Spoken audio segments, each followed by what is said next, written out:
Hey guys, welcome back to another video from Hoops Empire. In today's video, we're going to be discussing the disrespect and general overreactions I have seen regarding Celtics star Jayson Tatum since the finals came to its end. Before we begin, make sure to subscribe to the channel if you haven't already and follow my socials in the description. Jayson Tatum, in my opinion, is nothing short of a superstar player in the NBA today.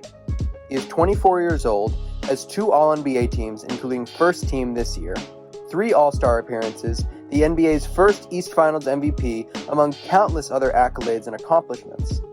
He has been rapidly ascending up the league ranks, and largely in majority has solidified himself as a top 10 talent in the league itself. However, I'm not sure if I have seen a young star do what Tatum just did this postseason and come away with an even worse consensus opinion than prior to the playoffs. Tatum led his team to the finals as a 24-year-old. His biggest knock before this playoff run was that he couldn't get out of the East Finals, even at such a young age, having made 2 of them by age 22. He eclipsed that mark and brought his team to the finals. His playoff run was a great one. He went through players like Kevin Durant, Kyrie Irving, Giannis Antetokounmpo, Jimmy Butler, Bam Adebayo, all while averaging 27, 7, and 6 through those first 3 rounds. Calling his pre-finals playoff run anything other than amazing would be nothing short of baseless slander. However, as we all know, Tatum had a horrific showing in the NBA Finals, averaging 22 points, 7 rebounds, and 7 assists on 37% from the field, 45% from 3, and a horrific 65% from the line. Although 22, 7, and 7 is not an objectively terrible box score average for a series, it was quite clear watching the series itself that he was not the same player he had been in the previous 3 series. Whether that boiled down to that nagging shoulder injury, or maybe the Warriors, and more specifically Andrew Wiggins, really are just that stifling defensively, regardless, it was more than a subpar showing for Tatum in virtually all 6 games, resulting in a loss in his first career finals appearance. However, let's just make that clear.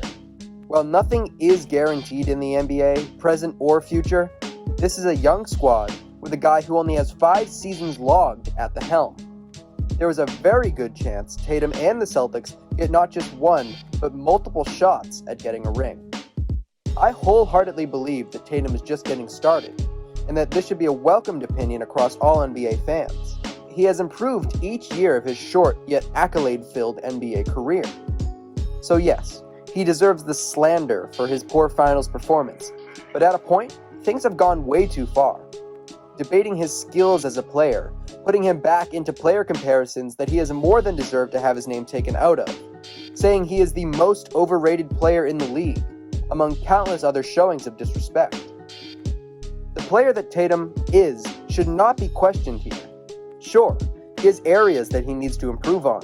He has things that he needs to create more consistency with. He still has a level of maturity to reach before he's a full-blown locker room leader. But that does not change the objective skill we have seen from Tatum. So, let's get a little deep dive on just how talented Tatum has shown to be, because clearly some people need a refresher. As would only make sense, let's start with his most skilled area, his scoring.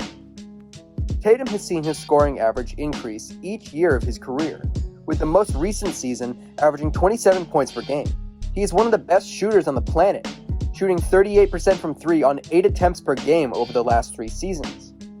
In this past season, he was a 93rd percentile shooting talent, according to Basketball Index, despite his down shooting splits, as well as being 95th percentile and 94th percentile in each of the respective 2 years prior to that.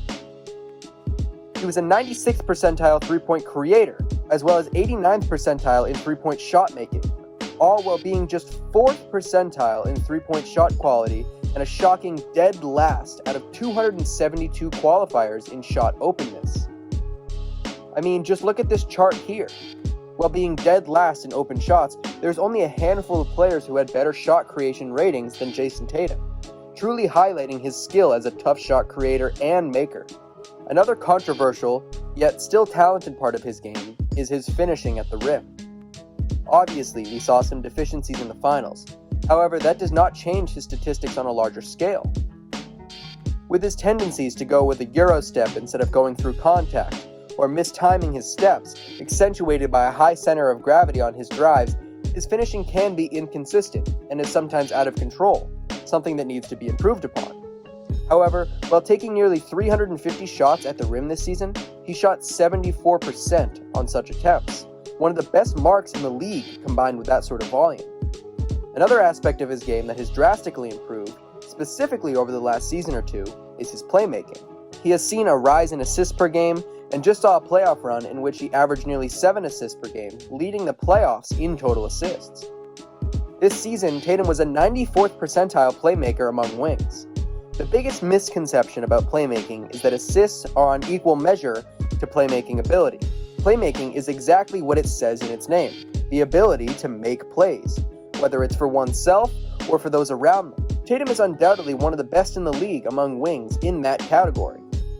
He was number 1 amongst qualifying wings in scoring gravity, and 99th percentile in the NBA overall. He was 85th percentile in both passing efficiency as well as pass creation volume, combining an effective playmaking strategy with a high volume of such passes. Overall, his offensive game is an extremely dangerous one. He ranks very high in all these metrics and is still far from the best he can be.